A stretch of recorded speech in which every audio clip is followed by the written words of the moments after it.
Hola, ¿qué tal? ¿Cómo estás? Seas bienvenido al curso Programación Orientada a Objetos.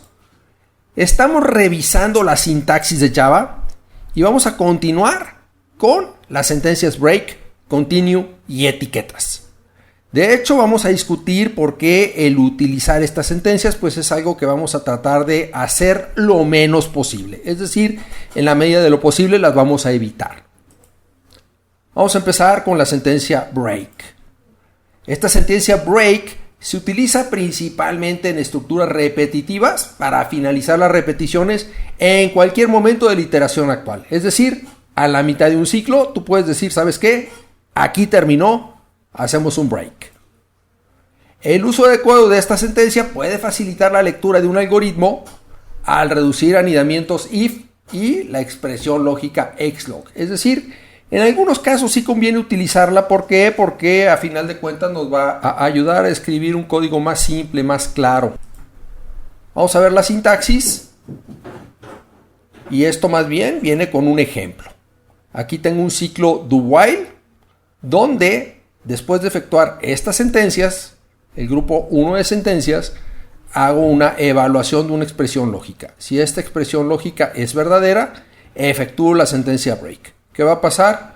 Pues va a terminar el ciclo. Es decir, el control se transfiere hasta después de donde está la sentencia while. Esto lo podríamos comparar a hacerlo sin utilizar la sentencia break.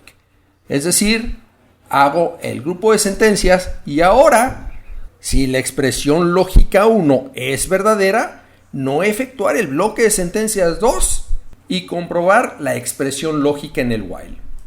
Y finalizar ahora agregando la expresión lógica and not expresión lógica 1. Es decir, si la expresión lógica es verdadera, esto tiene que terminar. La sentencia continue. Esta se utiliza en las estructuras repetitivas también para finalizar la iteración actual antes de llegar al último paso. Envía el flujo de ejecución a la evaluación de la expresión lógica, es decir, estoy ejecutando el ciclo y aquí digo, ¿sabes qué? Ahora tenemos que volver a comprobar la condición para ver si seguimos en el while. Por ejemplo, aquí yo tengo un do while donde efectúo las sentencias, el grupo de sentencias 1, y si la expresión lógica 1 es verdadera, ¿qué hago? Hago un continue. ¿El continue qué va a hacer? Pues va a forzar a que el control se vaya directamente a el while donde se va a comprobar la expresión lógica 2. Las sentencias 2, por lo tanto, ya no se van a efectuar.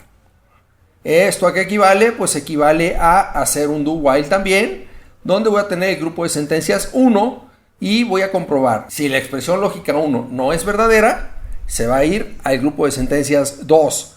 Pero si es verdadera, no va a efectuar el grupo de sentencias 2 y se va a ir directamente al while a comprobar la expresión lógica 2.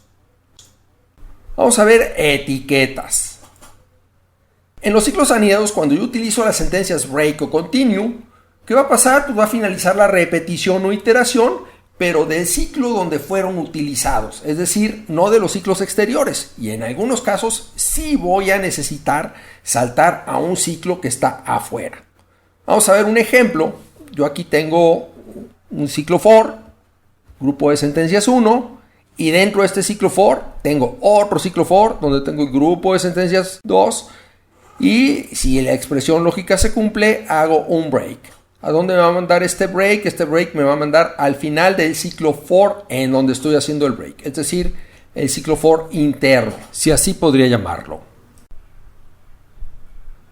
Aquí vamos a ver qué es lo que tenemos que hacer si se desea finalizar la repetición o la iteración actual de un ciclo interior al ciclo actual.